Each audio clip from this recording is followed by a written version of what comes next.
오늘 우리에게 주신 하나님의 말씀은 신명기 29장 4절 말씀입니다.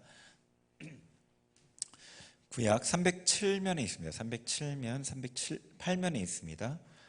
신명기 29장 4절 말씀입니다.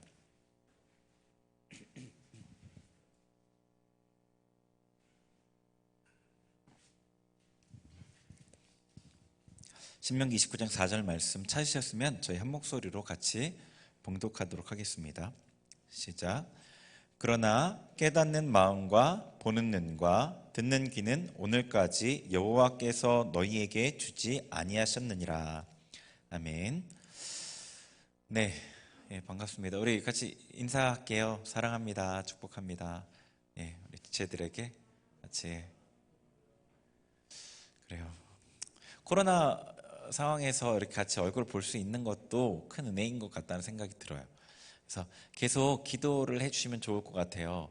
이게 상황이 더 심각해져서 다시 교회 문을 닫지 않을 수 있도록 기도해 주시면 좋겠어요. 오늘을 보니까 그래프가 계속 상승하다가 꺾였더라고요. 330명으로 나왔는데 내일도 꺾이고 이렇게 쭉쭉쭉 또 줄어들면 좋겠다는 생각이 듭니다. 자, 오늘 설교 제목이 하나님의 모략이에요. 모략. 이 제목을 지으면서 감히 제가 하나님의 모략에 대해서 말하는 게 합당할까 이런 생각이 좀 들었어요.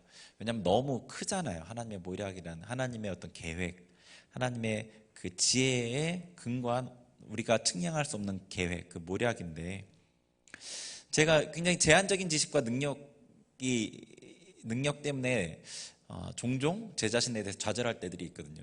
내가 과연 이것을 말하는 게 맞을까? 가당할까? 이런 생각이 들었어요. 또 한편으로는 여러분이 지금 현재 겪고 있는 어떤 문제들과는 좀 먼 얘기처럼 들릴 수도 있겠다는 생각이 들었어요. 관계의 문제나 취업, 결혼, 재정, 아니면 회사에서 어떤 일들, 맡고 있는 프로젝트, 이런 것들 문제하고는 조금 거리가 있는 얘기처럼 들릴 수도 있겠다. 그런 생각도 들었어요. 그런데도 제가 이 주제를 선택하고 이 시간에 전하는 이유가 있겠죠. 그럼에도 불구하고 이 시대는 사실은 분별이 너무 중요한 시기예요. 분별이라는 것은 모든 시대에 중요하지만 특별히 이 시대는 더 중요해요. 왜냐하면 우리가 평안한 삶을 살 때에는 좀 분별을 잘못해서 잘못 선택해도 돌이킬 만한 충분한 시간과 기회가 있고 또 그 영향력도 그렇게 크지 않은 경우가 많아요. 어떤 중요한 시기에 급변하는 시기에 잘못 선택하는 것은 돌이키기 어려운 결과를 초래해요. 제가 더 자세하게 얘기하지 않아도 알겠죠. 지금 시기를 그 일반 전문가들도 굉장히 분별하고 선택에 대한 것이 굉장히 중요하다고 강조하긴 하는데 저는 영적인 부분에 대해서 전문가라고 할 수 있잖아요. 계속 목회하면서 영적인 영역에 대해서 제가 2006년 14년 이상 계속 하고 있으니까 한 분야에 10년 이상 열심히 하게 되면 전문가 얘기를 할 수 있는데 영적인 분야에 대해서 전문가라고 할 수 있는 저는 영적인 영역에서는 분별과 선택이 더 중요하다고 말씀드리고 싶어요. 그래서 그렇다고 해서 지금이 말세야라고 많은 사람들이 얘기하는 것처럼 얘기하는 거는 조금 설득력이 떨어지잖아요. 하나님이 어떻게 전체 역사를 주관하시는지 그 손길을 통해서 현재 우리의 삶을 진단해보고 현재 일어나는 일과 하나님이 이 역사를 주관해 가시는 삶의 계획 가운데 우리가 어디 있는지를 통해서 앞으로 어떤 일이 일어날지에 대해서 좀 볼 거예요. 앞으로 어떤 일이 일어날지까지도. 이 시대 분별에 대한 설교를 몇 번 했었죠. 제가 하나님께서 분명히 하시는 말씀이 있다고 생각을 해요. 우리에게. 우선 이스라엘에 대한 하나님의 그 모략을 보려고 해요. 우리가 이제 시대를 분별하는데 중요한 두 가지 전제가 있는데 하나는 모든 것, 특별히 역사에 대한 것, 모든 것은 하나님이 주관하고 계시다는 거예요. 그게 한 가지 전제고 두 번째는 역사를 주관하시는 그 목적, 하나님께서 역사를 구체적으로 주관하시는 목적은 구원사역에 있다는 거예요. 이 두 가지 전제가 되게 중요해요. 두 가지 전제. 그걸 가지고 전체 역사를 바라볼 때 조금 더 자세히 알 수 있겠죠. 이스라엘 민족에 대한 것을 보려고 하는데 구원사역에 대해서 아까 얘기한 대로 역사를 주관하시는 목적이 구원사역이고 또 구원사역에 있어서 제일 먼저 택하신 민족이 이스라엘 민족이기 때문에 그래요. 오늘 읽었던 29장 4절 한번 다시 봐보세요. 그러나 깨닫는 마음과 보는 눈과 듣는 귀는 오늘까지 여호와께서 너희에게 주지 아니하셨느니라.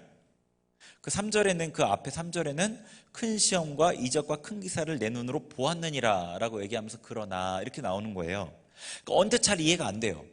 어떤 의미냐면 하나님께서 이스라엘 백성에게 하나님의 권능을 보이셨고 애굽에서 인도하셨고 그들에게 광야에서 많은 기적과 이사를 경험하게 하셨다는 거예요. 그런데 깨닫는 마음과 보는 눈과 귀는 주지 아니하셨다는 겁니다. 그러니까 이 부분에 대해서 계속 볼 건데, 하나님의 그 지혜 안에서 이 전체 하나님의 구원을 이루어 가신 그 구원 계획 안에서 이유가 있어서 이스라엘 백성에게 복을 주시되 완벽하게 주지 않으신 거예요. 어떤 부분은 제한하신 거죠. 깨닫는 마음과 보는 눈과 듣는 귀, 이 복을 제한하신 거예요, 하나님께서. 그렇지만 하나님께서 이스라엘에게 주신 복은 결코 적지 않죠, 그죠? 이 말씀의 의미를 조금 더 자세히 알기 위해서는 로마서 11장을 좀 봐야 돼요. 로마서 11장 한번 펴보세요. 이제 같이 얘기를 나누면서 로마서 11장 내용을 볼 거예요. 로마서 11장 한번 펴보세요. 펴놓고, 로마서 11장을 펴놓고 계속 얘기를 나눌게요. 이스라엘 백성이 하나님께 선택받기 이전에는 어땠죠? 하나님의 진노 아래 있는 백성이었죠, 그렇죠? 첫 번째, 하나님의 진노 아래 있었어요, 이스라엘 백성이. 왜냐하면 아담 이후에 태어난 모든 사람은 죄인이기 때문에 이스라엘 백성도 하나님께 선택받기 이전에 죄인인 게 당연해요, 그죠? 하나님이 진노 아래 있었어요. 그런데 하나님께서 구원의 계획을 이루기 위해서 이스라엘 민족을 선택하셨어요. 아브라함부터 시작된 거죠. 아브라함을 선택해서 이스라엘 민족이 아브라함을 통해서 나온 거니까요. 하나님이 절대적인 주권으로, 왜 이스라엘 백성을 택했는지 정확하게 우리가 알 수는 없어요. 근데 하나님이 절대적인 그 주권 아래 하나님의 주권대로 이스라엘 민족을 택한 거예요. 어쨌거나 이스라엘 민족을 택하셨어요. 진노 가운데 있었는데, 자, 그리고 나서 하나님께서 이스라엘 백성에게 어떻게 하셨냐면 복을 주셨어요. 이스라엘 백성을 번성하게 하셨죠.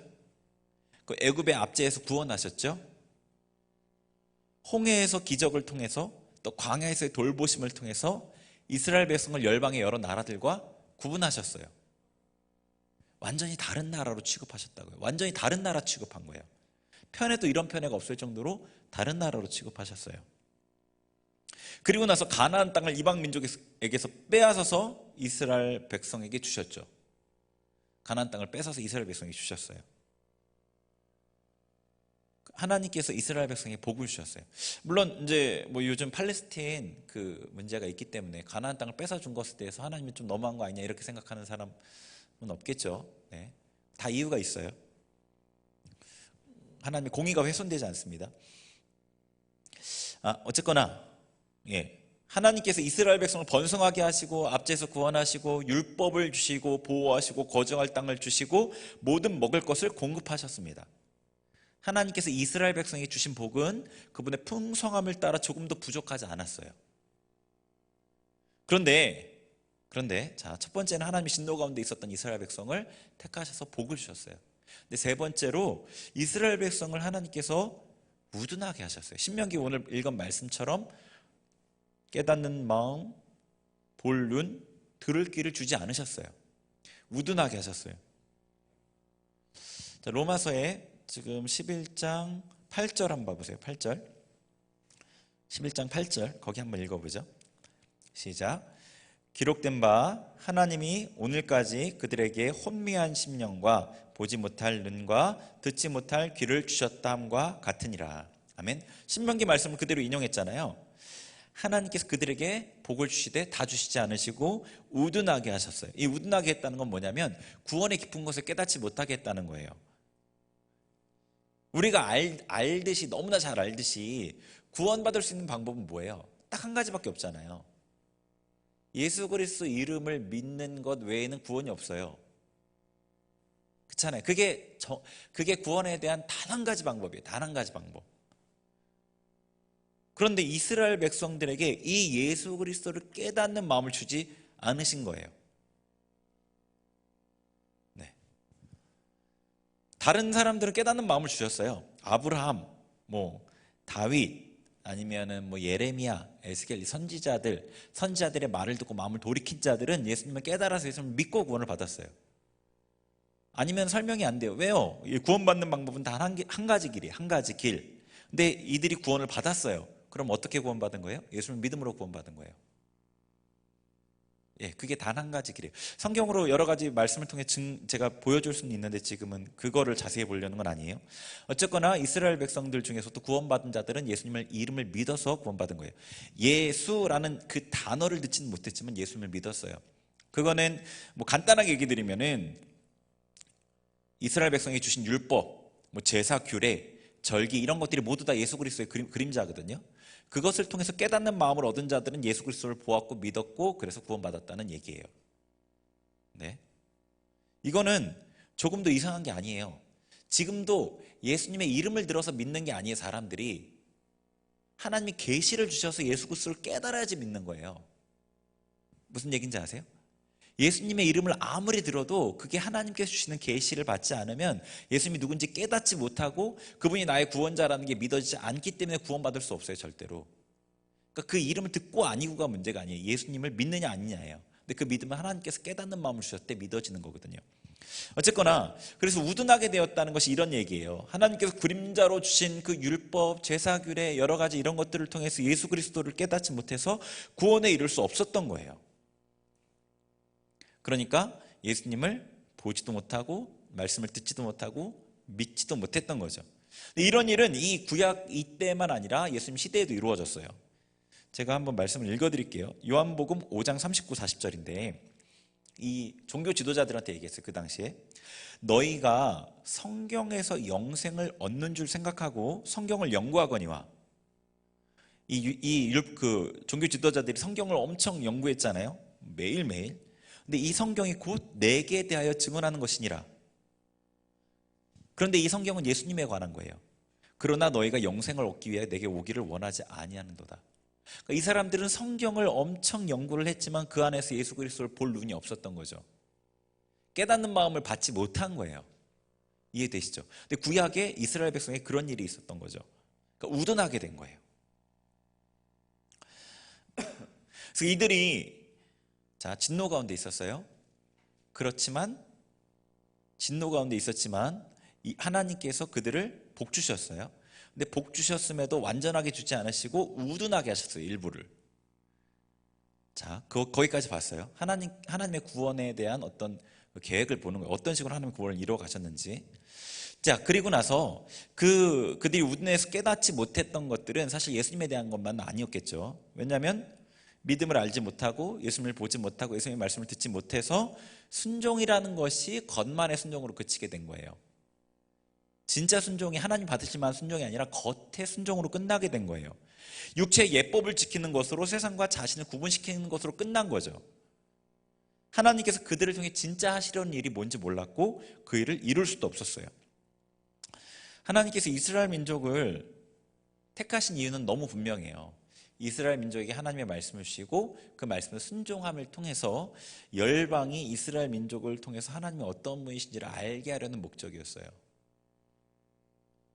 빛의 역할이라고요. 우리가 빛인 것처럼 그들도 빛이었어요. 하나님의 말씀을 지켜서 이방인들은 그렇게 하나님 말씀대로 살지 않거든요. 지금은 우리가 십계명을 들여다보고 그 십계명과 연관되어 있는 세부 규정들, 규례들을 보면은 이거 참 합리적이다. 이런 생각이 들어요. 참 합리적이다. 그래서 이제 이 현대 그 법률이 구약의 이 율법에 기반한 것들이 참 많거든요. 그래서 찰스 핀이라는 그 부흥사 그 목사님은 원래 변호사였는데 이 법조항이 이 성경에서 나온 것들이 너무 많은 것을 알고 성경을 연구하다가 회심한 분이에요. 근데 어쨌거나 지금으로 보면 굉장히 합리적이다, 참 좋다 그렇게 생각이 드는데 그 당시에는 굉장히 획기적이었던 그런 내용이었던 거예요, 사실은. 그래서 이 말씀을 지키는 이스라엘 백성을 통해서 와, 너희가 믿는 신은 참 대단하다 이런 것들을 알게 하려는 빛을 비추는 역할을 이스라엘 백성에 맡긴 거거든요.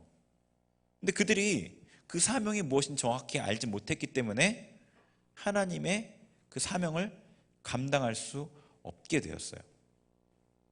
그들을 통해서 빛이 비춰졌을 때 하나님께 나오는 이방 민족들이 있었을 터인데 그 역할들을 잘 감당하지 못했어요.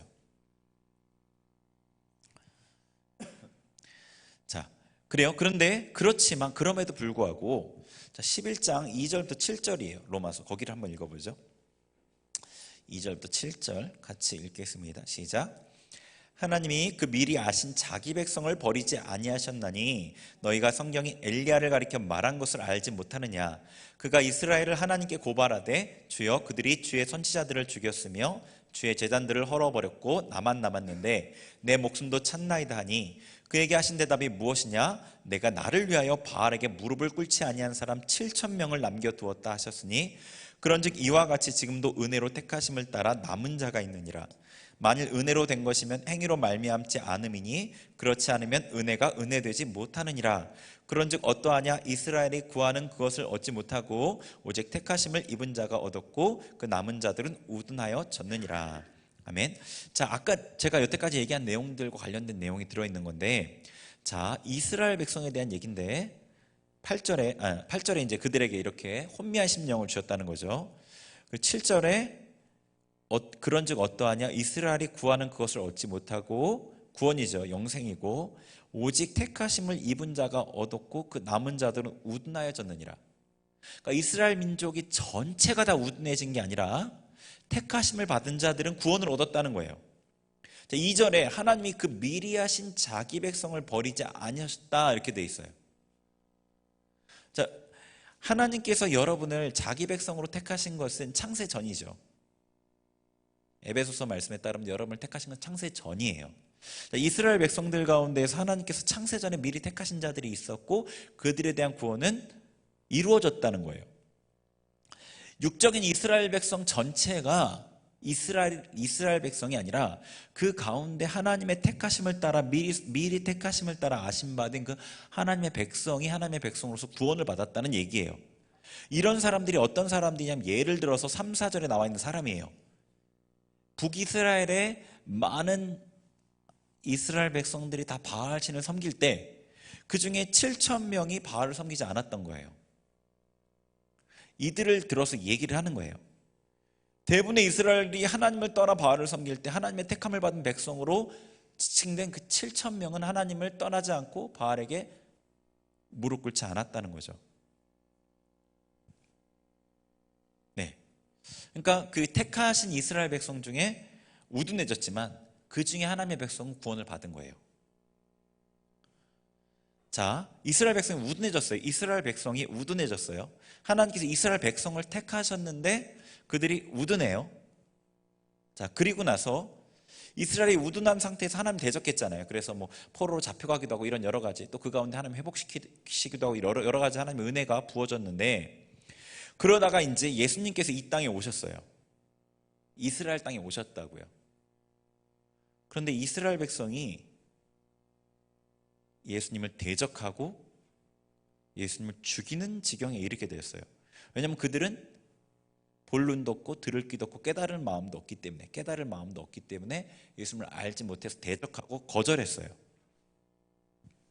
그 가운데 극소수의 사람만이 예수님이 하나님의 아들이심을 알고 영접한 거죠. 그리고 종교 지도자들은 예수님을 죽이기까지 했죠. 그래서 이스라엘 백성에게 임했던 하나님의 그 복이 어떻게 돼요? 이스라엘 백성이 거절하고 대적함을 통해서 이방에 넘어가게 된 거예요. 이방에 넘어가겠다. 우리죠, 우리. 자, 11장 11절 한번 보죠. 11장 11절. 거기 한번 읽어볼게요. 로마서. 시작. 그러므로 내가 말하노니 그들이 넘어지기까지 실족하였느냐? 그럴 수 없느니라. 그들이 넘어짐으로 구원이 이방인에게 이르러 이스라엘로 시기나게 함이니라. 네. 자, 그들의 넘어짐으로 구원이 이방인에게 이르렀다고 되어 있어요. 그러니까 이스라엘 백성이 예수 그리스도가 복으로서 그들에게 오셨는데 그분을 거절함으로 그분이 오히려 그들의 거치는 돌이 되어서 이스라엘 백성이 넘어진 거죠. 그래서 이스라엘 백성이 거절한 그 예수 그리스도 복이 이방인에게로 넘어온 거예요. 네. 자, 하나님께서 이스라엘 민족을 택하셨어요. 복의 통로로서. 그래서 그들을 통해서 그들에게 복을 주셨지만 제한된 복을 주셨어요. 진짜 복이신 예수님이 오셨을 때 그들이 본론이 없었기 때문에 예수님을 거절하고 대적했어요. 그래서 그 복이 이방으로 넘어갔어요. 이게 어떤 건지 아시겠어요? 하나님께서 근데 하나님의 백성을 버리신 게 아니에요. 이스라엘 백성 가운데 하나님의 백성은 구원을 받았어요. 하나님께서 이방 민족에게 예수 그리스도로 인한 구원의 복을 전하기 위해서 이스라엘 민족을 사용하신 거예요. 이게 이해가 되세요? 그러니까 이스라엘 민족이라는 그 육체적인 그 전체 그룹을 생각하지 마세요. 그 전체 그룹은 하나님의 도구일 뿐이에요. 그 전체 그룹이 이스라엘 민족 전체가 하나님의 백성이 아니에요. 하나님의 백성으로 이름을 갖고 택함 받았고 그들에게 하나님 복을 주신 거죠. 그 가운데 진짜 하나님의 백성은 소수이죠. 그들은 바알에게 무릎 꿇지 않았고 깨닫는 마음이 있어서 예수 그리스도를 믿음으로 구원을 받았어요. 아까 얘기한 대로 다윗이나 모세나 이런 사람들, 여호수아 이런 사람들. 근데 그들이 하나님의 섭리 가운데 완전히 깨닫는 마음을 받지 못했기 때문에 예수 그리스도를 거절했어요. 예수 그리스도가 이스라엘 민족을 통해서 와야 되니까 왔단 말이에요. 근데 거절해서 그 복이 이방인에게 넘어간 거라고요. 자, 이런 궁금증 뭐 혹시 드는지 모르겠는데 하나님 뭐 그렇게까지 해야 돼? 그냥 뭐 다 복 주시면 안 돼? 그거 아니에요. 하나님의 원리가 있어요. 네, 원리가 있어요. 뭐 그러면 왜 애를 낳을 때는 꼭 10개월을 기다려야 돼요? 그러면 왜 우리는 밥을 안 먹고 살 수 없어요? 그러면 우리는 왜 구원받고 바로 천국에 가면 안 돼요? 왜 애를 낳기 위해서 남녀가 관계를 해야 돼요? 모두 다 하나님의 지혜에 따른 원리들이 다 있는 거예요. 그리고 우리는 그 원리를 다 자연스럽게 받아들이며 살고 있어요. 근데 이 부분에 대해서는 우리가 생소해서 물음표가 될 뿐이에요.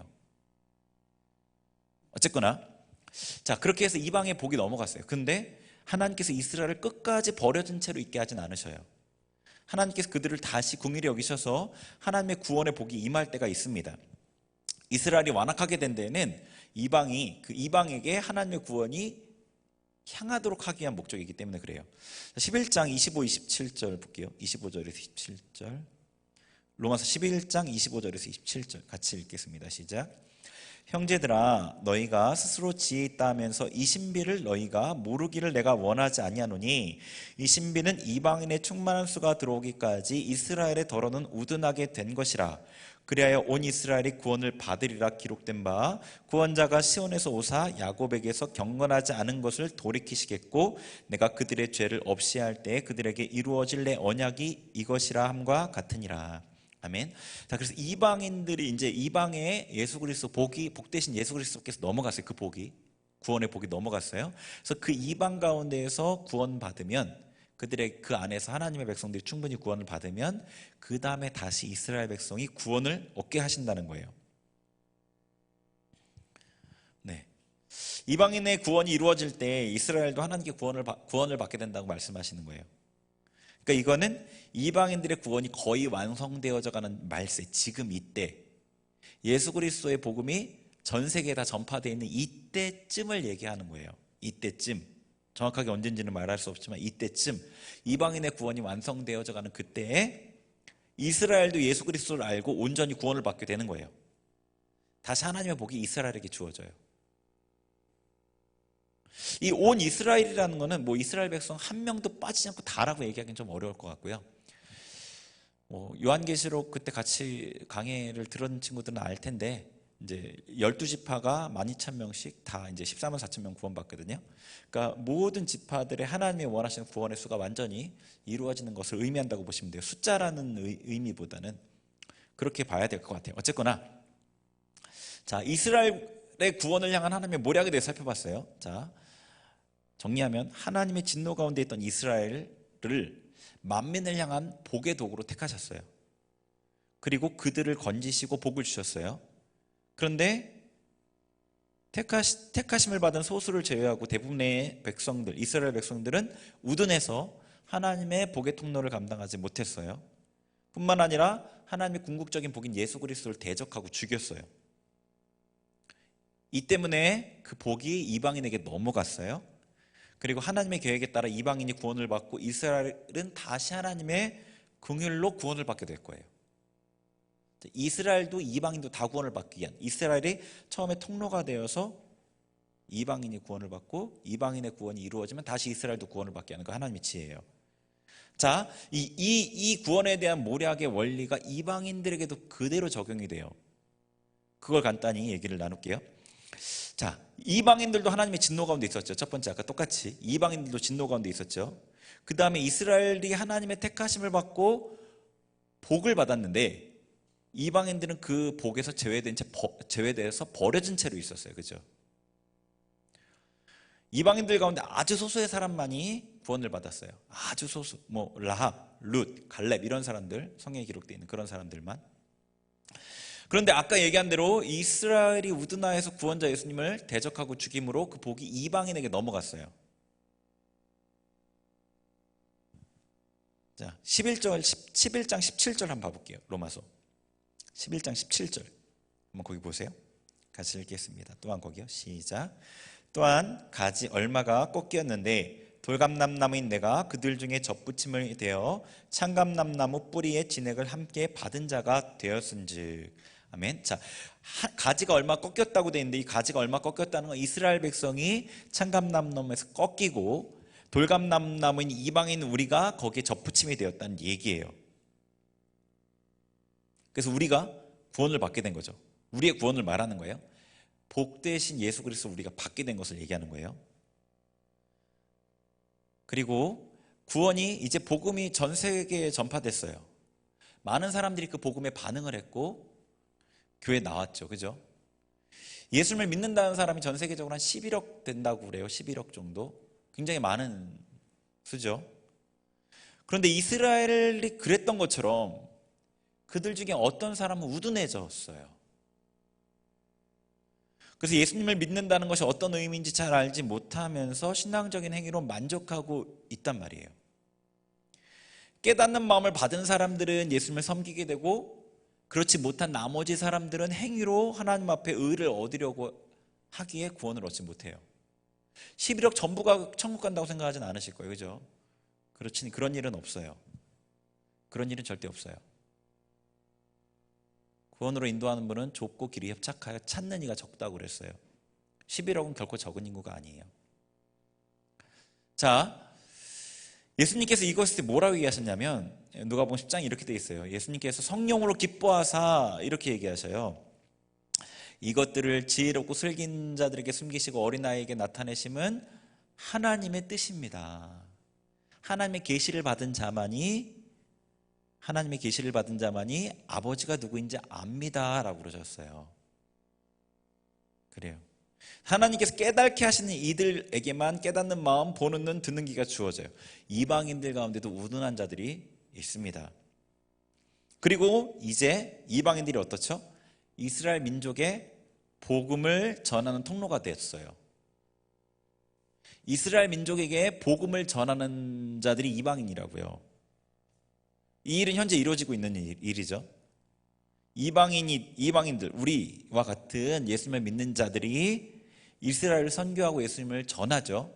그리고 이스라엘 나라가 세워질 때 이방인들이 그 일을 이루었고 본국의 또 귀환을 도왔어요. 자, 어떻게 되는지 아시겠죠? 그러니까 이스라엘 민족에게 이루어진 하나님의 그 계획이 이방인에게도 비슷한 맥락으로 이루어져요. 하나님의 진노 가운데 있었는데 그 복이 이스라엘 민족이 거절한 복이 이방인에게 왔어요. 그래서 복을 받았어요. 근데 더러는 우둔해졌어요. 하나님을 제대로 섬기지 못하는 그 가운데 이방인들이 있는 거죠. 예수님의 이름을 믿는다고는 하지만. 그렇지만 또 그 가운데 어떤 이들은 하나님께 구원을 받아요. 깨닫는 마음을 받아서. 그리고 이제는 이스라엘의 복의 통로로 쓰여서 이스라엘이 구원받게 하는 도구가 되죠. 자, 큰 맥락에서 비슷한 모습으로 갔어요. 자, 그 다음에 이제 이 같은 원리를 지금 살폈어요. 하나님의 구원의 계획에 대한 원리를 어디에 적용해 보려고 하냐면 우리나라에 적용해 보려고 해요. 저는요, 우리나라가 굉장히 하나님 앞에 특별하다고 생각을 하거든요. 여러분 어떻게 생각하시는지 모르겠는데 저는 우리나라가 하나님 앞에 굉장히 특별한 민족이라고 생각을 해요. 왜냐하면 하나님께서 역사를 통해 우리나라에 개입하신 손길을 보면 그렇게 생각할 수밖에 없어요. 예를 들어서 급격한 기독교가 부흥했던 일, 이스라엘 민족을 닮은 남북이 분단된 어떤 그런 영적인 흐름. 예전에 평양이 동방의 예루살렘이라고 불렸던 거 아세요 혹시? 네. 그 평양의 또 대부흥 사건들 이런 것들을 생각해 보면 하나님께서 특별히 이 민족의 어떤 갖고 계신 특별한 계획이 있겠구나라는 생각을 하거든요. 우리나라에도 같은 하나님의 모략이 있는데, 자, 적용을 해볼게요. 우리나라가 하나님의 진노 가운데 있었죠. 그렇죠? 여러분, 얼마나 우리나라 역사를 통해서 우리나라의 우상숭배가 많았고 비인간적인 삶을 살았는지 아시는지 모르겠어요. 우리가 상상하는 것보다 정말로 더 심각했어요. 뭐 사극 이런 거 보면, 조선시대에 보면 굉장히 낭만적으로 그려지잖아요. 그 당시 조선은 절대 그런 모습이 아니었어요. 조선 말기에 우리나라에 선교를 왔던 선교사님들의 그 보고를 보면은 당시 우리나라는 정말로 더럽고 그 음란함이 이제 곳곳에서 너무 자연스럽게 이루어지는 그런 나라였고, 치안이나 이런 거, 뭐 정치, 보건, 위생 전혀 모든 부분에서 참담한 상황이었어요, 사실은. 네. 저주 가운데 있었죠. 왜냐하면 역사적으로 계속해서 우상을 섬겨왔잖아요. 계속해서. 뭐 무슨 일이 있으면 무당 찾아가는 건 아주 기본적인 일이었죠. 네. 어쨌거나 그런 우리나라에게 외국인 선교사들을 통해서 복음이 전해졌습니다. 그 선교사님들의 희생, 헌신, 죽음을 통해서 그 피의 복음이 전해졌어요. 복음을 받아들이는 우리나라는 여러분 잘 아시듯이 급격히 변화됐어요. 나라의 모든 부분이 변화됐죠. 짧은 시간에 우리나라 사람들의 생각, 생활, 경제, 인간관계 등의 모든 부분이 급격하게 그리고 긍정적으로 변했어요. 물론 그 가운데는 일제 식민지도 있었고 6.25 같은 고통의 시간들도 있었지만 정말로 짧은 시기에 많은 변화들이 있었어요. 그리고 대한민국이 건국대기에 이르렀죠. 현재까지 남한 땅은 발전을 거듭해 왔습니다. 분명 여러 가지 문제 있죠. 그래도 하나님의 은혜라고밖에 말할 수 없는 많은 일들이 우리에게 일어났습니다. 여러분 들어보신 분들도 있을 텐데, 대한민국을 처음 시작하는 그 제헌국회 때 첫 시작을 기도로 시작한 나라가 우리나라예요. 기도로 시작해서 제헌국회를. 나라를 하나님 앞에서 시작하고 하나님의 도움을 구했던 거죠. 그리고 또 1980년대에는 한국교회가 하나님 앞에 10만 선교사 파송을 약속을 했었어요. 서원을 한 거죠. 그 이후에 우리나라의 선교사들의 숫자는 꾸준히 증가해서 현재는 2만 8천 명 정도라고 합니다. 대한민국을 시작할 때 기도로 시작한 것이 하나님의 택하심의 증거라고 생각해요. 그리고 한국교회가 하나님 앞에 한 약속이 하나님께서 한국교회의 열방을 섬길 사명을 주셨다는 증거라고 생각해요. 이 모든 일들이 하나님의 섭리 가운데 이루어진 거니까요. 그리고 그 약속에 복을 주셔서 선교사가 계속 열방으로 나아가게 하신 것이라고 봅니다. 그러니까 우리나라는 하나님께 복을 받고 열방을 섬길 사명을 받은 나라인 거죠. 그러니까 우리나라가 저주 가운데 있다가 하나님의 복을 받았어요. 그리고 열방을 섬길 사명을 받았죠. 그런데 일부는 복을 받고 나머지는 우둔하게 됐어요. 그 깨닫는 마음을 받은 사람은 일부이고 나머지는 우둔하게 됐어요. 하나님께 주신 복으로 인해 우리나라에 많은 기독교인들이 생겼죠. 한때는 국민의 4분의 1이 기독교인이라는 통계가 있었어요. 지금은 한 800만 정도로 생각을 하고 있는데 이 숫자도 적은 숫자는 아니에요. 그렇죠? 그런데 우리가 알고 있듯이, 여러분 모두 다 알고 있듯이 800만 모두가 예수님을 믿는 믿음을 계시로 받아 하나님을 섬긴다고 할 수 없어요. 어떤 사람은 우둔하게 되어서 교회는 다니는데 예수님을 잘 모른 채 하나님을 섬긴다고 하는 이들도 있어요. 그냥 교회 다니는 것으로, 교회 다니면 뭐 예수님 믿는 거지, 이런 사람들도 있어요. 오히려 삶과 신앙이 분리가 되어서 교회는 거룩한 척하는데 삶에서는 막 악하게 행하는 사람들도 있어요. 그런 경우는 세상 사람보다 더 악할 수 있어요. 이 외식이잖아요. 표리부동이잖아요. 더 나쁜 거예요, 그거는. 그러니까 예수님과의 개인적이고 인격적인 교제를 모르는 사람들이 너무 많은 것 같아요. 그러니까 일부는 그 복을 받았는데 나머지는 우둔하게 된 거죠. 깨닫는 마음을 받지 못한 거죠. 그래서 복의 통로가 되지 못하는 거예요. 이스라엘이 그랬던 것처럼 하나님께서 이 땅의 기독교인을 통해서 하나님의 영광을 나타내시길 원하시죠. 하나님의 사명을 감당하게 하시길 원하셔요. 근데 아까 얘기했듯이 한국교회가 우둔해졌어요. 그러니까 하나님의 사명을 잃어버린 것 같아요. 교회들이 복음을 열방에 전하는 그 사명을 잊어버린 채 개교회를 유지하고 세우는데 모든 시선이 집중된 것 같습니다. 물론 교회를 세워야지 열방도 세우는 건 맞아요. 그런데 교회가 어느 정도 세워졌음에도 불구하고 선교에 관심을 갖지 않는 교회들을 저는 되게 많이 봤어요. 선교를 그냥 적당한 모양만 갖춘 선교로 하는 경우도 굉장히 많이 봤거든요. 또 기독교인들도, 그 개개인들도 눈이 어두워져서 자기 사명을 잃어버렸죠. 그리스도인이 하나님께 순종하고 하나님의 영광으로 가득 채워져서 믿지 않는 이들에게 하나님의 빛을 비추는 그 영광을 나타내는 복음의 통로가 돼야 되잖아요. 그게 우리의 사명인데, 제가 여러 교회를 섬기면서 성도님들을 볼 때 이런 개념을 갖고 있는 성도들도 별로 없었어요. 예전에는 조금 있었던 것 같은데, 제 사역 초기에는 좀 있었던 것 같은데 점점 더 찾아보기가 어려워졌어요. 그러니까 하나님의 영광을 위해 산다는 말을 이 성도님들이 입에서 들은 적이 언제인지 잘 기억이 안 나요. 그러니까 하나님의 영광이란 그 말은 이 설교단에서만 혹은 성경 공부할 때나 나오는 단어가 된 것 같아요. 그냥 자기의 삶을 어떻게 평안하고 행복하게 잘 살까에 모든 시선이 집중된 것 같아요. 기독교인들이. 신앙생활조차 자기 어려움을 해결하는 도구가 된 것 같습니다.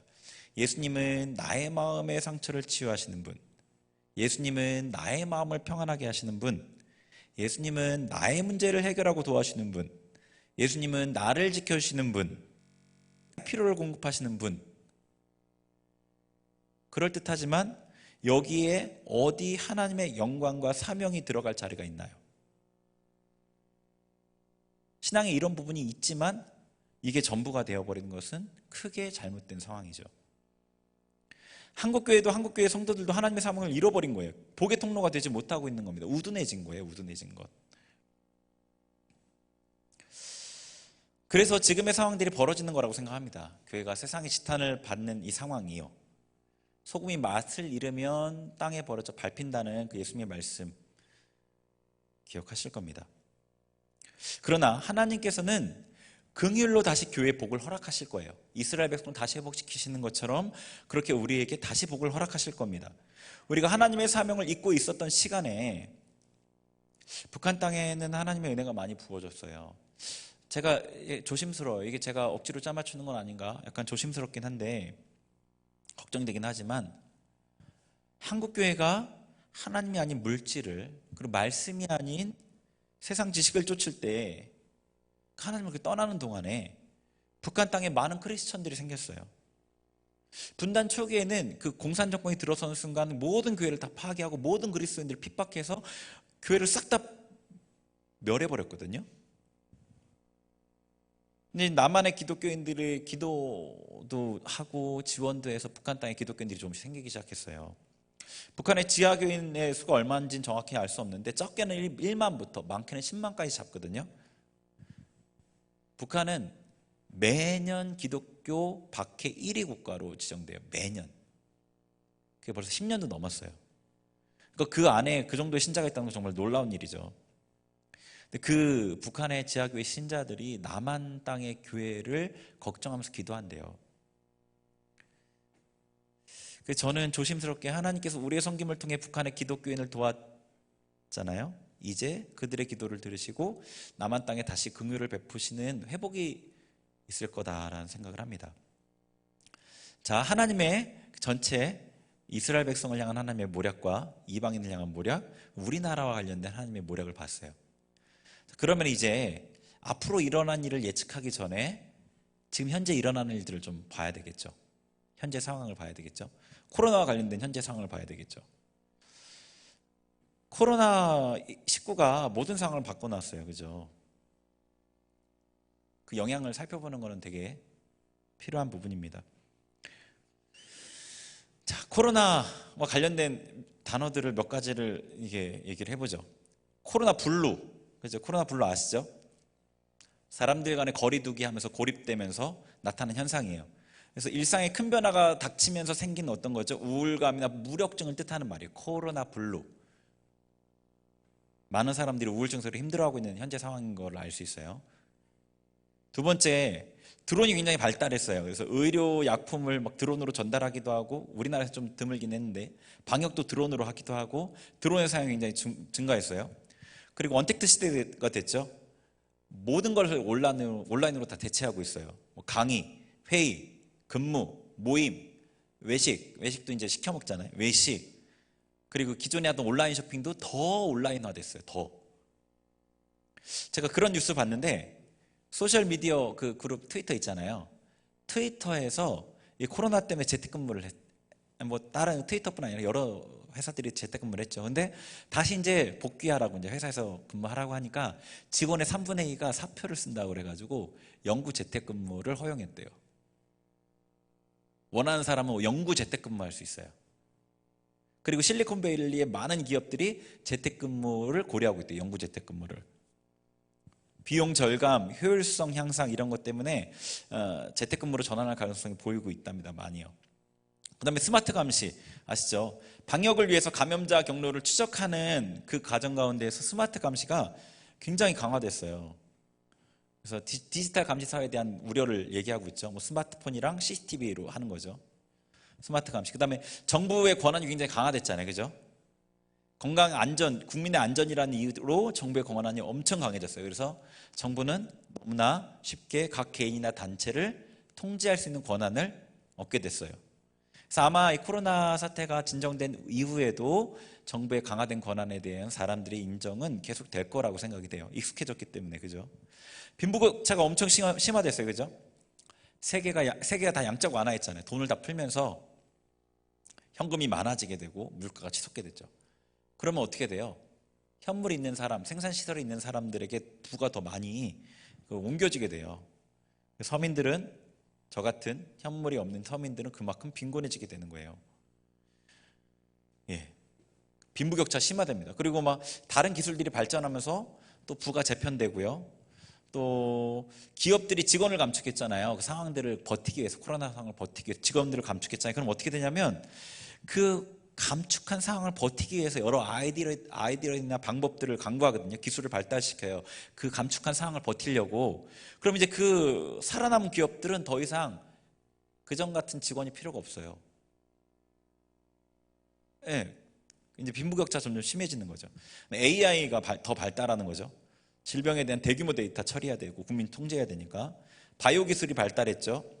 코로나 백신을 개발하는 과정에서 mRNA 유전자 조작 그 기술이 많이 쓰였거든요. 화이자랑 모더나에서 그 기술을 썼는데 그러다 보니까 유전자 조작에 대한 기술이 굉장히 확 빨라졌어요. 발전이. 산업 구조가 변화됩니다.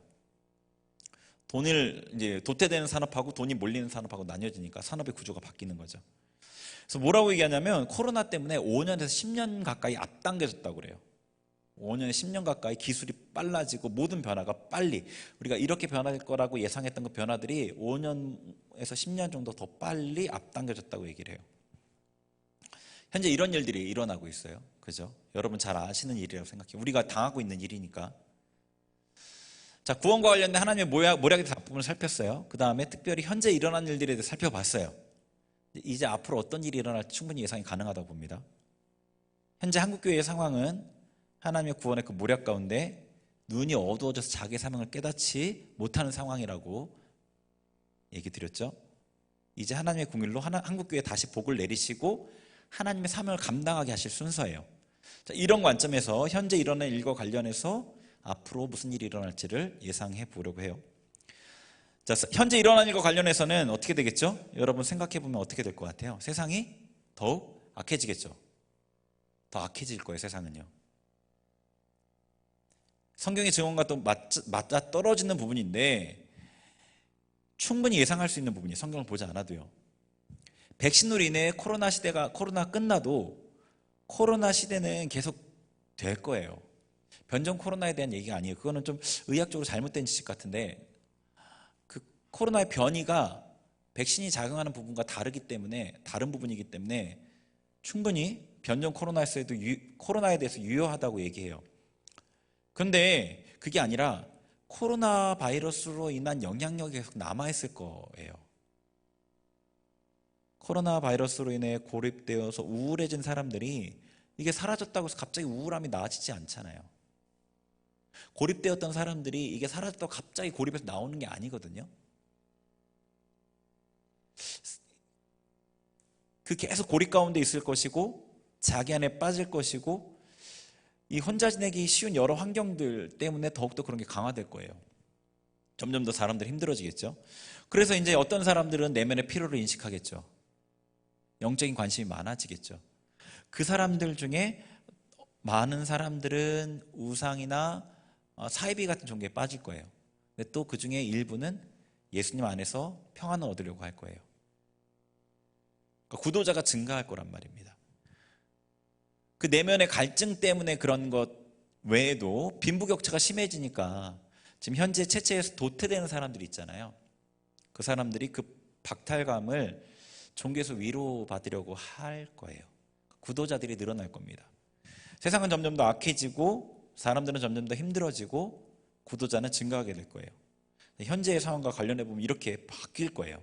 그러면은 우리나라 한국교회와 관련해서 어떻게 될 것이냐? 아까 제가 얘기 드릴 때 하나님께서 한국교회를 회복시키셔야 될 타임이라고 그랬어요. 먼저는 목회자가 회개될 거라고 생각해요. 목회자가 회개하고 변화될 거라고 생각해요. 왜냐하면 교회 체질은요, 목회자의 영향에 굉장히 많은 부분을, 그 목회자에 대한 영향이 굉장히 많은 부분을 차지해요. 교회 체질에 대한 부분이. 그래서 목사님들이 변화될 거라고 생각을 합니다. 제가 사역 초기 때 어땠냐면, 그 당시에 목사님들 설교는 성경 본문을 읽고 그래서 주제를 잡아서 성경 내용과는 별 상관없는 얘기들을 종종 하셨어요. 많은 목사님들이 그렇게 설교를 했어요. 때로는 뭐 자기 사시는, 목사님 사시는 일상의 얘기를 하기도 하시고 경제 얘기를 하시기도 하고 뭐 그렇게 성경 본문과는 완전히 동떨어진 얘기를 하시는 경우들이 많았어요. 그래서 제가 교육전도사 할 때, 초반에 사역할 때 성경 본문을 해석하고 설교할 때 굉장히 신선했고 성도님들이 많이 은혜를 받았어요. 그런데 어느 날 제가 주위를 둘러보니까 많은 목사님들이 그렇게 설교를 하고 계시는 거예요. 아마 목사님들 사이에서 그 성경과 동떨어진 설교에 대한 자성이 일어났기 때문이라고 생각을 해요. 근데 이런 일이 다시 일어날 거라고 생각을 하는 거예요, 저는. 그동안 성경을 이렇게 성경을 해석하는 게 너무 중요하다. 성경과 동떨어진 설교는 안 된다라는 것을 알았기 때문에 성경을 제대로 전하기 위해서 주석도 보고 연구를 많이 해서 성경의 내용을 그대로 전하려고 애를 썼어요. 근데 성경의 내용을 잘 전하는 것으로는 사람들이 바뀌지 않는 것을 아는 거죠.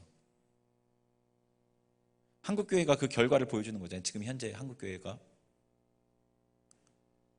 성경의 바른 해석이 너무 중요하지만 성경의 해석을 넘어서서 성경의 능력이 함께해야 된다는 것을 인식할 수밖에 없는 상황이라고 생각합니다, 저는요. 그 정도로 교회는 어려운 상황이거든요. 그러니까 목사님들이 기도하며 말씀을 삶으로 읽어내는 일들이 일어날 거라고 생각해요.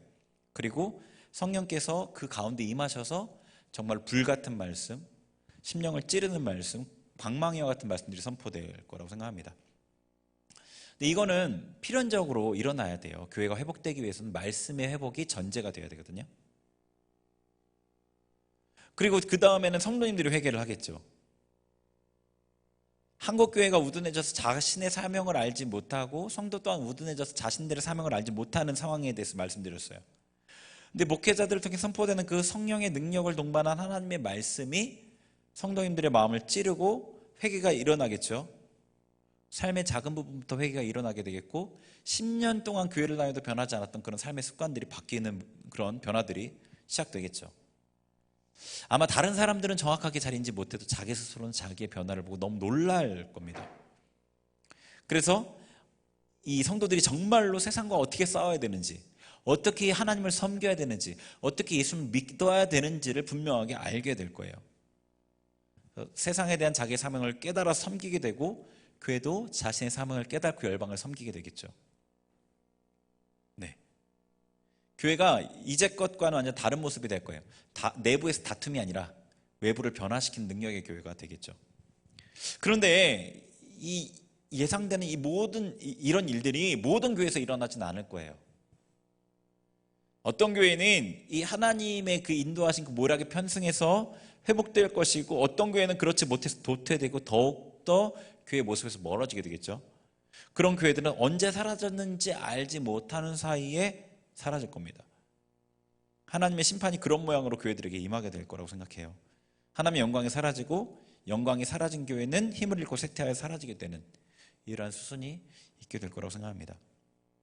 자연스러운 결과로 성도들은 거룩한 자와 불의한 자로 더 구분될 거예요. 더 명확해질 겁니다. 구분이. 거룩한 자는 하나님의 은혜 가운데 더 세상과 구별될 거고요. 불의한 자는 세상과 연합해서 교인의 모습만 가지고 내면 예수님과 상관없는 그 모습으로 점점 더 악해질 거예요. 자기 중심성은 더 강해지고요. 예수님의 이름은 입술만 있고 자기의 삶이나 가슴에는 없는 그런 모습으로 변해질 거예요.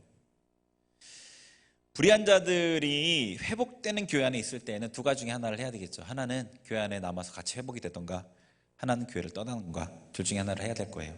그 다음에 잠시만, 갑자기 왜 이렇게 커졌죠? 소리가 갑자기 하나 둘, 네. 그리고 반대로 거룩한 그런 자들은 변화되지 않는 교회에 있을 때는 자연스럽게 그 교회를 나와서 거룩함을 쫓아가는 그 교회에 편입될 거예요. 그리고 이 마지막에 예수님 오기 직전에 있을 그 전지구적인 핍박에 있어서 이런 불의한 교인들이 거룩한 성도를 핍박하는데 가장 앞장서는 자가 될 겁니다. 그리고 또 하나는 지역을 초월하는 교회 연합이 있을 거라고 생각해요. 지금까지는 교회가 지역 안에 함께 있는 것들이 너무 중요했어요. 그래서 같이 어떤 사역을 할 때 지역이 되게 중요했어요. 지역별 교회 연합이 있었고, 연합 사역도 지역을 기반으로 한 교회들이 함께 했어요. 연합의 범위가 아무리 커도 나라를 벗어나는 경우는 거의 없었던 것 같아요. 근데 이후에는 어떻게 될 거냐면 프로젝트 단위의 교회 연합이 있을 거라고 생각합니다. 예를 들어서 이스라엘에 있는 교회와 한국에 있는 교회가 같이 하나님의 그 어떤 섭리 가운데 연결되어서 하나의 사역을 놓고 같이 기도하고 같이 헌금하고 헌신하고 같이 일을 하는 그런 일들이 있게 될 거예요. 충분히 그럴 것 같죠, 그렇죠? 네. 그리고 이스라엘을 향해서는 이스라엘 회심하겠죠. 하나님의 섭리 가운데 예수님께로 회심하는 그 역사가 더욱 강력하게 일어나게 될 겁니다. 지금도 저는 목사님 얘기하시기를 이스라엘에 메시아닉주가 6, 7만 명이 있다고 그러더라고요. 이 숫자가 더 증가하게 될 거죠. 그리고 회복된 교회들은 이스라엘 땅의 그 유대인들의 회심을 위해 집중해서 사역하게 될 겁니다. 자, 그러면은 전체적인 내용을 쭉 봤어요. 앞으로 어떻게 될지까지. 우리가 어떻게 해야 되는가 하죠. 여러분 어때요? 이제 하나님께서 이 세상 가운데 구도자들을 증가시킬 거예요. 예수 그리스도를 찾는 자들, 빛을 보고 나아가고 싶은 자들, 갈 바를 알지 못해 헤매지만 갈 길을 알고 싶은 자들을 증가시킬 거예요. 그리고 교회는 새롭게 하실 거예요. 목회자부터 그 성도들을 새롭게 하시고 교회에 더 이상 이도 저도 아닌 중간은 있을 수 없는 하나를 선택해야만 하는 그런 상황이 올 거라고요. 중간에 있어서는 어디도 속할 수 없는 그런 상황이 올 거예요. 좋을 때는 이쪽, 좀 불편할 때는 이쪽, 이게 안 될 거라고 말이에요. 여러분은 어떻게 하실 거예요? 세계가 정말 빠르게 바뀌고 있죠. 급변한다고 얘기해요. 근데 이게 하나님 섭리 가운데 일어나기 때문에 구원의 사역도 굉장히 빠르게 구원의 시기도 돌아가고 있다고 할 수 있어요.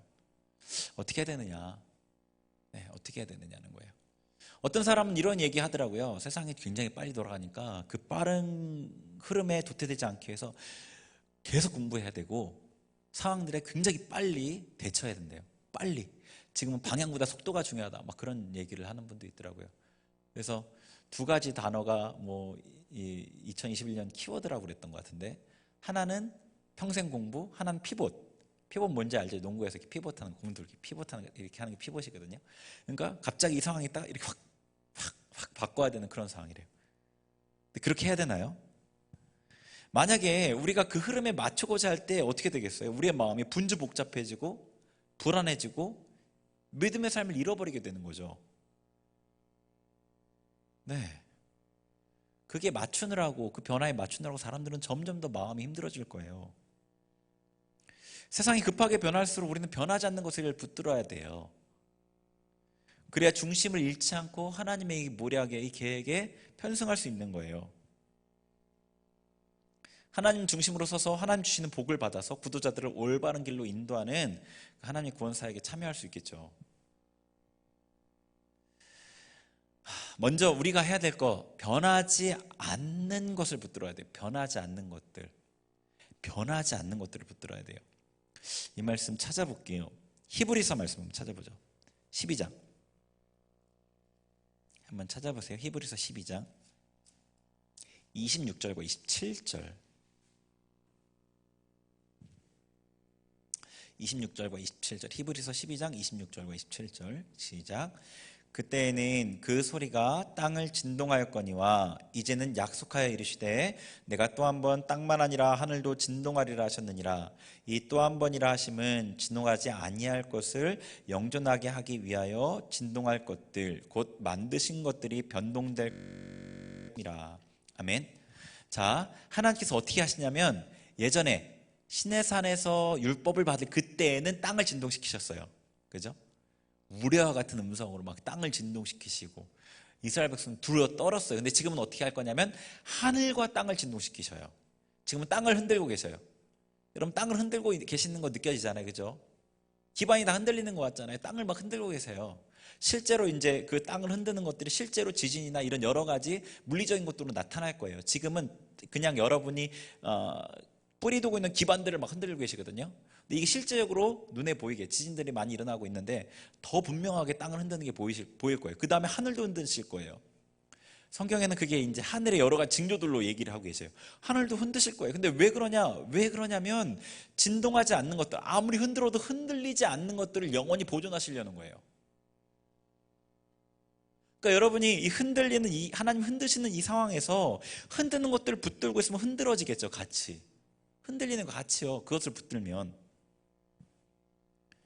흔들리지 않는 것, 예수님을 믿는 그 믿음, 예수 그리스도를 붙들어야지 우리가 흔들리지 않게 되겠죠. 변하지 않는 것을 붙들어야 돼. 변하지 않으시는 예수님, 어제나 오늘이나 영원토록 동일하신 그 예수님을 붙드는 그 믿음을 공고히 해야 돼요. 믿음의 눈으로 예수님을 붙들어야 돼요. 변하지 않는 것을 붙들어야 돼요. 그 다음에 보이지 않는 것에 시선을 고정해야 돼요. 두 번째는요, 보이는 것에 마음을 빼앗겨서 쫓아가다가는 보이는 것이 변화되는 만큼 내 마음도 시각각 변한다는 거죠. 그런 마음으로 사람은 살 수가 없어요. 그런 마음으로 사람은 안정감 없이 살 수가 없어요. 절대로. 사탄이 우리에게 계속 보이는 것을 쫓으라고 말하죠. 유혹해요. 계속. 근데 우리는 반대로 보이지 않는 것에 시선을 고정해야 돼요. 보이지 않는 영원한 유업인 천국에 우리의 시선을 고정시킬 때 세상에서 무엇을 보아야 하는지 분명한 분별력의 눈이 생기게 돼요. 제가 이 말씀을 읽어드릴게요. 내 보물이 있는 그곳에는 내 마음도 있느니라. 하늘에 보물을 두라는 거죠. 그러니까 내 마음을 하늘에 두라는 거예요. 보물을 그곳에 둠으로. 내 보물이 있는 그곳에는 내 마음도 있느니라. 눈은 몸의 등불이니 그러므로 내 눈이 성하면 온몸이 밝을 것이요 눈이 나쁘면 온몸이 어두울 것이니 그러므로 내게 있는 빛이 어두우면 그 어둠이 얼마나 더하겠느냐. 우리가 보물을 하늘에 쌓으면 우리의 마음이 하늘에 있대요. 그러니까 우리의 마음이 하늘을 향하게 될 때 눈이 밝아지는 거예요. 눈이 밝아져서 몸이 밝아져요. 그게 무슨 얘기냐면 눈이 밝으니까 몸이 행해야 될 바를 너무나 명확하게 알게 된다는 뜻이에요. 분별력이 없으니까 뭘 해야 될지 모르잖아요.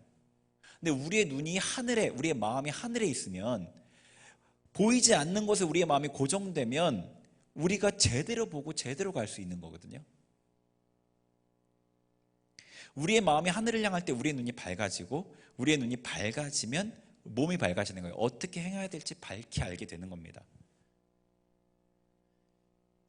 세상의 시선을 빼앗기면 항상 무언가를 여러분이 선택하고 결정하고 하면서도 이게 정말 확실한 건가? 불안하고 두렵게 되겠죠. 여러분의 눈을 보이지 않는 그 하늘에 고정하셔야 돼요. 세 번째 우리가 해야 될 것, 마지막에 영원한 보상을 바라야 돼요. 여러분이요, 변화하는 세상의 메시지에 귀를 기울이고 세상을 쫓아가려는 이유가 뭐예요? 세상이 주는 보상 때문에 그런 거잖아요. 세상이 약속하는 보상 때문에 그걸 보고 쫓아가려는 거잖아요. 세상의 보상을 향한 여러분의 그 욕심이 변하지 않으면 아무리 세상을 거절하려고 해도 불가능하겠죠. 그게 그 핵심인데, 그게 근본인데요. 근본을 처리하지 않고 이 겉에 가지만 아무리 치려고 해도 안 되잖아요. 여러분이 영원한 보상을 바라보는 그 눈을 열어야 돼요. 하나님께서 갚아주실 상급에 여러분의 소망이 고정되어 있어야지 세상을 쫓아가지 않을 수 있는 거죠. 여러분, 우리가 장차 받을 그 영광을 묵상하세요. 우리가 이 땅에서 주님 때문에 한 수고, 희생, 중심으로부터 했던 순종, 그리고 내가 포기했던 것들, 그런 것들을 칭찬하시고 갚아주실, 천국에 입성할 때 그것들을 칭찬하시고 갚아주실 그 하나님, 예수님에 대해서 묵상하세요. 천국에서 받을 그 영광에 대해서 정말로 풍성하게 갚아주실 거거든요. 우리가 한 수고는 정말 작은데 정말로 크게 갚아주실 거거든요. 근데 여러분, 절대로 이렇게 생각하지 마세요. 그냥 하늘나라 가면 내가 받을 상급이 있겠거니. 아무리 예수님이 풍성하고 자비하신 분이라고 하여도 아무 일도 안 한 사람한테 상급을 주실 수는 없는 거예요. 그건 하나님의 공의가 맞지 않아요. 아무 일도 안 했는데 뭘 받을 게 없어요. 그러면은 이 땅의 보상에 여러분 눈을 고 영원한 보상, 하늘에서 받을 그 천국의 보상, 예수님께서 풍성하게 갚아주실 그 보상에 여러분의 눈을 고정하세요. 하나님의 일에 자신을 헌신하고 순종하기를 힘쓰면서 작은 순종에 기뻐하시며 상으로 갚아주실 예수님을 바라보시는 겁니다. 네. 이 땅의 보상을 포기한 만큼, 그만큼이 아니라 그 이상 갚아주실 것을 기대하세요. 천국의 영광을 묵상하세요. 그럴 때 이 땅의 유혹에 흔들리지 않고 담대히 하나님을 사랑하면서 십자가의 길을 걸어갈 수 있겠죠. 우리 좀 긴 내용을 얘기했는데 하나님께서 어떻게 구원의 계획을 이루어가는지를 봤어요. 저주 가운데 있는 자들을 복 주시지만 또 일부는 우둔하게 하시고, 그 우둔하게 하신 것으로 인해 또 다른 구원의 은혜를 허락하시고, 이 우둔하게 되었던 이들에게 또 다른 은혜를 주셔서 구원하신 이 흐름을 봤어요. 그 흐름 가운데 우리 한국교회는 지금 사명을 잃은 상태라는 것, 눈이 어두워져 있는 상태라는 것을 봤다고요. 저도 제가 눈이 어두워져 있는 것들을 많이 느껴요. 문득문득 느껴요. 성경에 의하면 이게 아닌데, 내 마음이 이 정도이면 안 되는데, 내가 평소의 삶이 이 정도면 안 되는데, 그런 생각 되게 많이 들어요. 근데 지금 우둔해져 있어서 안 되는 부분도 있다는 것도 알아요. 기도해요. 도와달라고 기도해요. 근데 하나님께서 우리의 눈을 열어주실 때가 있다는 것을 기대하고 있어요. 성도들이 이 정도에서 세상에 이렇게 막 끌려다니는 이런 삶이 아니라 정말로 하나님의 백성으로서, 하나님의 군사로서 세상을 정복하고 이기는 그 모습을 보여줄 때가 있을 거라고 생각해요. 그때 저의 눈도 열려져서 저도 하나님의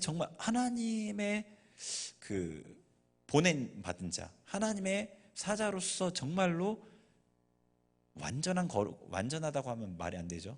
정말로 그 거룩함과 정말로 사랑으로서 사역할 그때가 하나님 허락하실 거라고 생각해요.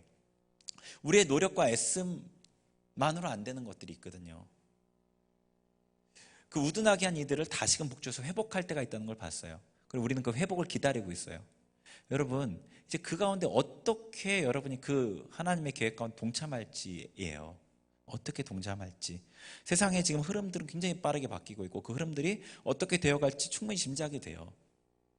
그 가운데 휩쓸리지 마시고 우리는 변하지 않는 것들을 붙들고 보이지 않는 것에 시선을 고정하고 영원한 상급을 바라보면서 하나님의 은혜를 기다리고 그 은혜에 동참하는 복된 삶을 살아야 됩니다. 우리 같이 기도하겠습니다.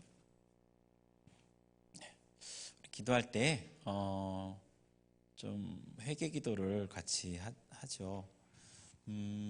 하나님, 이 시대의 흐름에 휩쓸려 버린 우리의 모습을 용서하여 주옵소서. 하나님 주신 은혜에 잘 반응하지 못하는 우리를 용서하여 주옵소서. 하나님이 우리에게 부으신 은혜는 우리를 이 정도로 만들지 않습니다. 제가 하나님, 세상에 발맞춰 가려고 했던 모습들을 용서하여 주옵소서. 우리 그렇게 하나님 앞에 마음 중심으로부터 고백하고 회개하며 기도하길 원합니다. 같이 기도하겠습니다. 하나님 아버지, 시간에 주님 앞에 회개하며 나아갑니다. 하나님 아버지, 우리가 주님 주신 은혜에 반응하지 못하고 세상의 흐름 가운데 휩쓸려가는 우리의 모습을 회개합니다. 하나님 주신 사명을 아버지 잘 깨닫지 못하고 그 가운데 온전히 순종하지 못함도 회개합니다. 하나님, 우리가 하나님의 그 시간을 알지 못하고 아버지 아직도 우리의 마음이 어두워져 있음을 회개합니다. 아버지, 우리의 아버지 삶을 용서하여 주옵시고 하나님의 긍휼로서 우리를 거룩하게 하여 주옵소서. 다시금 깨끗하게 하여 주옵소서. 하나님께서 하나님의 은혜를 우리에게 부으시기를 잘 받아 아버지 하나님의 계획 가운데 쓰임받을 수 있는 자로 우리가 준비되게 하여 주옵소서. 하나님, 우리 가운데 성령으로 임하시고 아버지 우리의 마음의 어두움들을 깨우쳐 주시고 하나님을 이 시간에 온전하게 섬길 수 있는 자로 아버지 세워지게 하여 주옵소서. 아버지, 우리의 행위가 아니라 우리의 말이 아니라 우리의 삶으로서 우리의 중심으로서 하나님을 섬기는 자들이 되게 하여 주옵소서. 우리에게 은혜를 더하여 주옵소서. 우리에게 은혜를 더하여 주옵소서. 우리에게 은혜를 더하여 주옵소서. 하나님, 우리에게 아버지 이 능력으로 역사하여 주옵소서. 할렐루야 칼루알라 세루아라 캄마와이리. 성령님 역사하여 주옵소서. 성령님 역사하여 주옵소서. 회개한 우리를 긍휼히 여기시고 예수 거룩하신 보혈로 정결하게 하여 주옵소서. 깨끗하게 하여 주옵소서. 깨끗하게 하여 주옵소서. 우리 계속해서 하나님, 우리가 변하지 않는 것들을 붙들겠습니다. 하나님, 변하는 것들을 우리가 붙들려고 했던 것들을 회개합니다. 이 땅에 속한 것들을 붙들고 그 안에서 위안을 얻고 평안을 얻으려고 했던 나의 모습들을 회개합니다. 변하지 않는 것들을 붙들겠습니다. 우리 같이 기도합니다.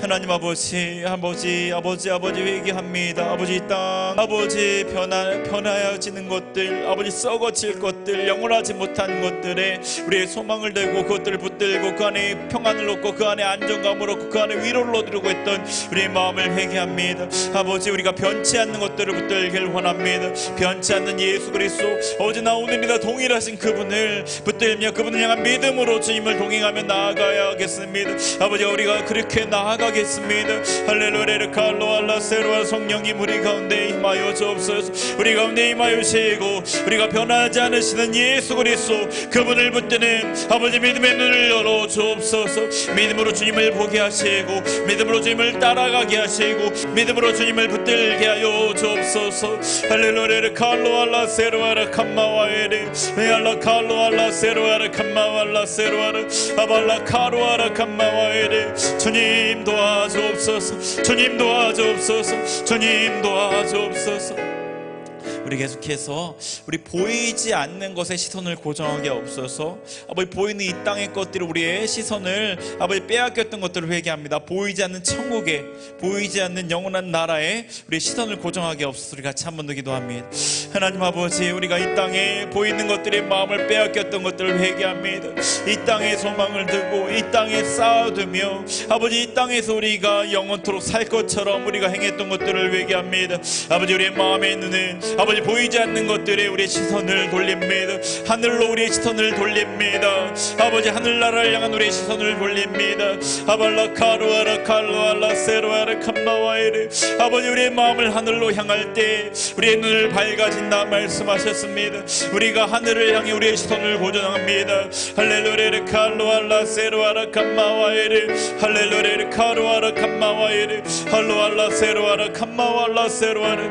아버지, 우리의 눈을 아버지 주님께 돌립니다. 우리의 눈을 하늘에 고정합니다. 보이지 않는 것에 우리의 시선을 돌립니다. 할렐루야 칼로알라세. 땅을 향한 우리의 시선을 들어 하늘을 바라봅니다. 할렐루야 칼로알라 캄마와이르 베알라 칼로알라 세로알라 캄마와. 아버지, 우리를 긍휼히 여기시고 아버지, 우리를 주장하여 주옵소서. 우리 하나 더 기도하겠습니다. 우리 이 땅의 보상, 세상이 주는 보상을 거절하는 담대한 마음을 허락하여 주옵소서. 영원한 보상을 바라보게 하옵소서. 천국의 영광, 주님께서 주실 상급, 주님의 칭찬, 그것을 바라보게 하옵소서. 우리 한 번 더 기도합니다. 하나님 아버지, 주님 이 시간에 주님 앞에 아버지 우리가 이 땅의 보상, 이 세상이 주는 보상을 아버지 추구했음을 얘기합니다. 할렐루야 칼루아라, 세상이 주는 아버지 안락한 삶을 소망했음을 얘기합니다.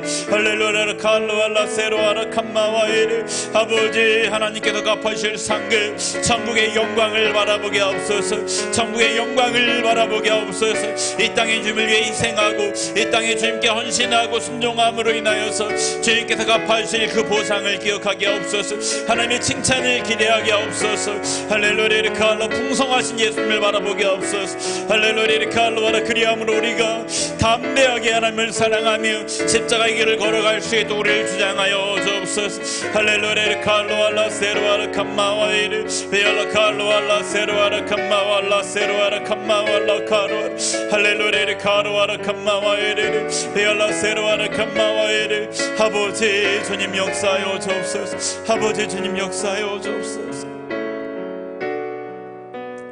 우리 찬양 같이 하겠습니다. 주의 도를 버리고,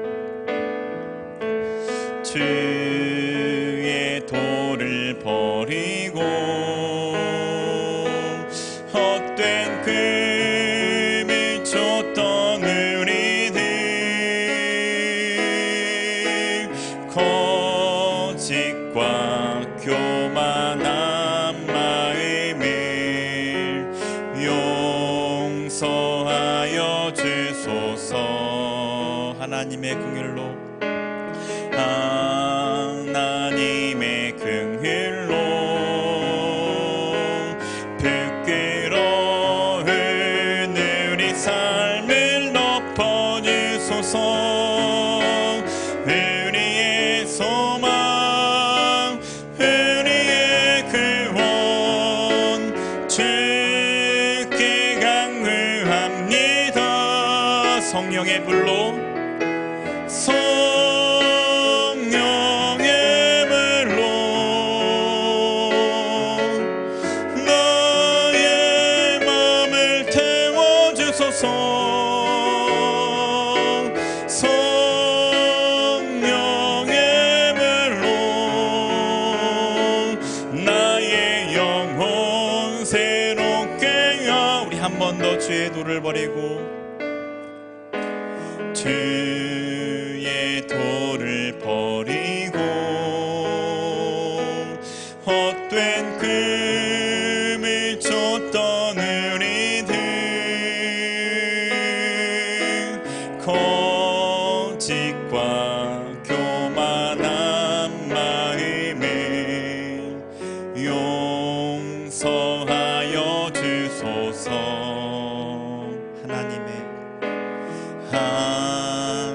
하나님의 긍휼로 부끄러운 우리 삶을 덮어주소서. 우리의 소망, 우리의 구원 주께 강구합니다. 성령의 물로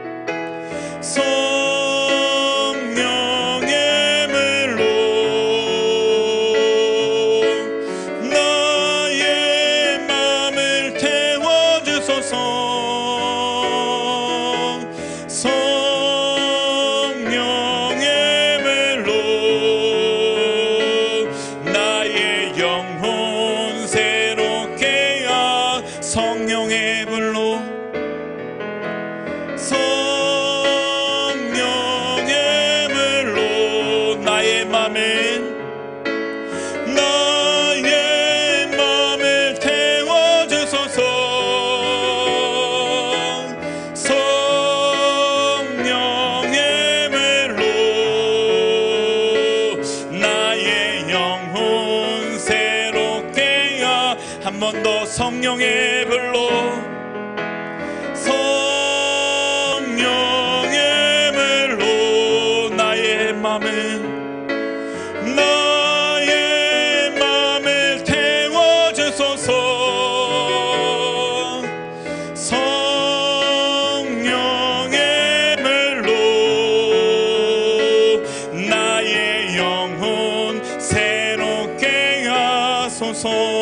우리 같이 찬양한 대로 기도하겠습니다. 주님 앞에 간절히 주의 이름 부르면서 성령의 불로 저를 태우소서, 성령의 능력으로 저를 사로잡아 주옵소서. 세상을 이길 눈을, 힘을 허락하시고 아버지 하나님의 그 깊은 것들을 깨달아 우리의 사명을 밝게 할 수 있는 그 눈을 열어 주옵소서. 우리 주님 앞에 주의 이름 세 번 부르고 같이 기도합니다.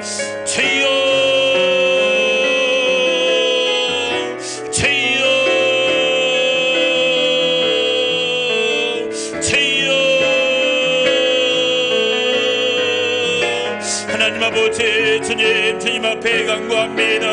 하나님 성령의 불의 역사를 간구, 우리 가운데 불과 같은 성령으로 임하여 주셔서 우리 심령 가운데 못 너그러진 것들을 태워주옵소서. 세상을 향한 욕심들을 태워주옵소서. 세상의 가치관들을 태워주옵소서. 세상에서 얻은 불안감과 두려움들을 태워주옵소서. 예수의 이름으로 성령의 불의 능력으로 태워질지어다. 모든 세상의 찌꺼기들을 태워질지어다. 하나님 우리 가운데 임하여 주옵소서.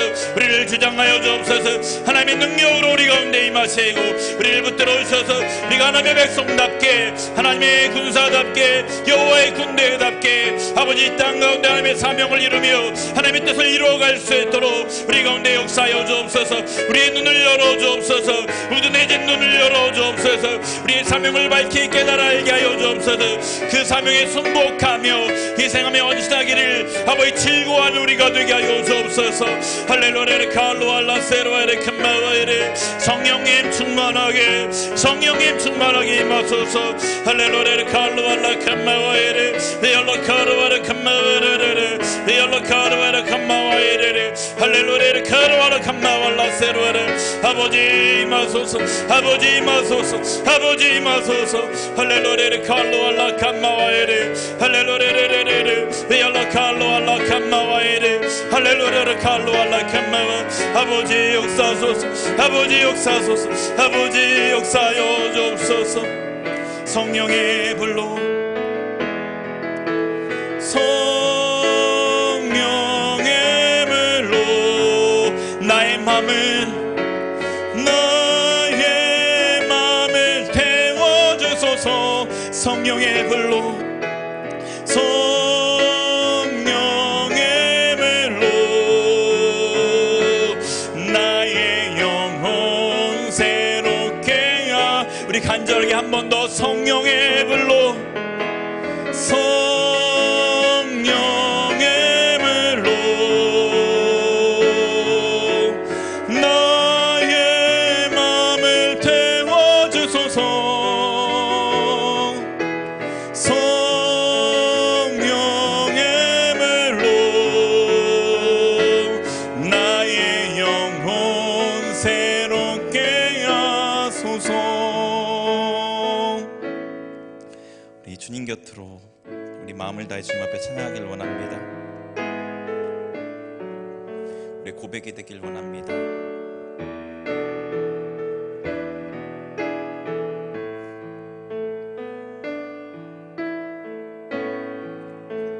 주님 곁으로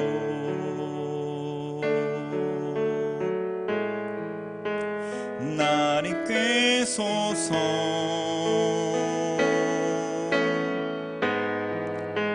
내 모든 것 다 드리며 짐성 넣기 원하네. 나의 참 소망, 나의 참 소망.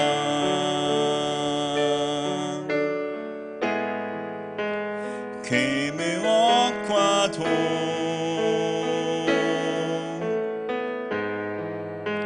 바꿀 수 없는 주 사랑. 그 품 안에 나간 길이 주님의 길로 인도하소서. 주님만이, 주님만이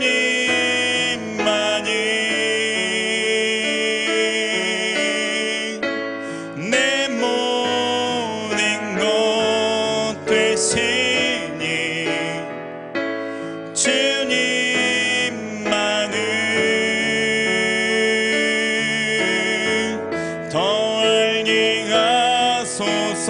주님만이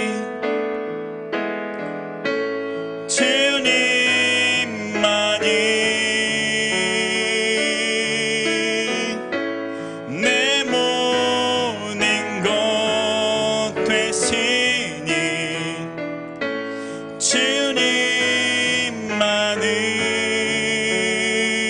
주님만을 더 알게 하소서. 주님만이 주님만이 내 모든 것 내 모든 것 되시니 주님만을 더 알게 하소서. 우리 한 번 더 주님만이 주님만이 주님만이 내 모든 것 되시니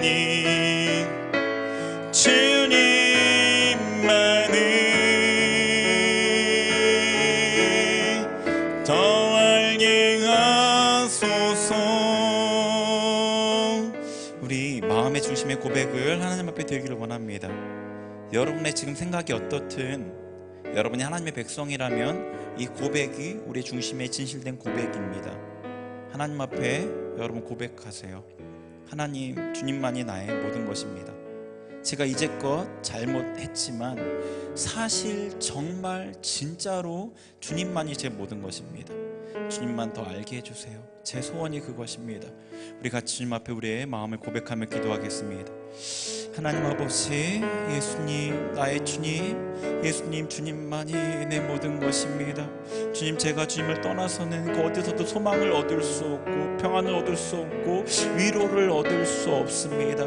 세상 많은 것들 우리가 쫓아봤지만 그것들에서 우리가 그 어떤 것도 참된 만족을 얻을 수 없었습니다. 주님만이 나의 모든 것입니다. 주님만이 나의 주님이십니다. 예수님만을 알게 하여 주옵소서. 아버지, 세상에 많은 지식이 있지만 예수님만은 지식이 가장 고상합니다. 예수님만을 더 알게 하여 주옵소서. 할렐루야 칼루알라세로아라 캄마와. 아버지, 이제 우리의 삶을 주님께 온전히 드립니다. 아버지, 이제 주님을 나의 삶의 온전한 주인으로 다시금 모십니다. 내 심령 가운데, 우리의 심령 가운데 자정하시고 심령을 주장하시고 주인으로 아버지 우리의 삶을 주장하여 주옵소서. 할렐루야 칼루알라세로아라 캄마와라세로아라. 주님, 우리를 주님의 길로 이끌어 주옵소서. 주님, 우리에게 참된 스승이 되어주시고 참된 부모님이 되어주시고 참된 보호자가 되어주옵소서. 우리의 산성이 되어주시고 우리의 공급자가 되어주시고 우리의 목자가 되어주시고 우리의 하나님이 되어주옵소서. 할렐루야 칼로알라세로아라 캄마와이르. 아버지, 우리의 이 고백이 아직 미약하고 부족하지만 하나님께서 우리의 고백을 온전하게 이끌어 가실 줄 믿습니다. 주님을 믿으며 주님을 따라가겠습니다.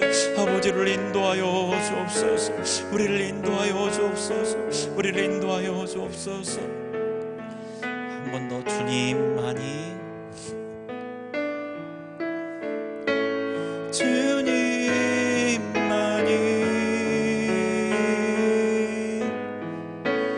내 모든 것 되시니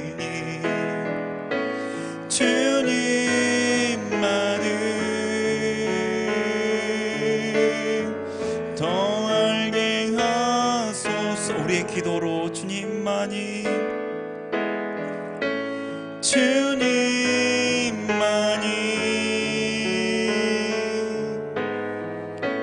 내 모든 것 되시니 주님만을 더 알게 하소서. 기도하겠습니다. 하나님, 주님 앞에 우리 마음을 결단하고 기도합니다. 이 결단 주님께서 받으셨사오니 연약한 우리를 붙들어 주셔서 온전하게 이루어질 수 있도록 하나님 앞에 서는 그날까지 우리를 붙드시고 이끌어 주옵소서. 예수님의 이름으로 기도합니다. 아멘. 우리 자리에 일어나셔서 내게 있는 향유옥합 찬양하시면서 봉헌하겠습니다.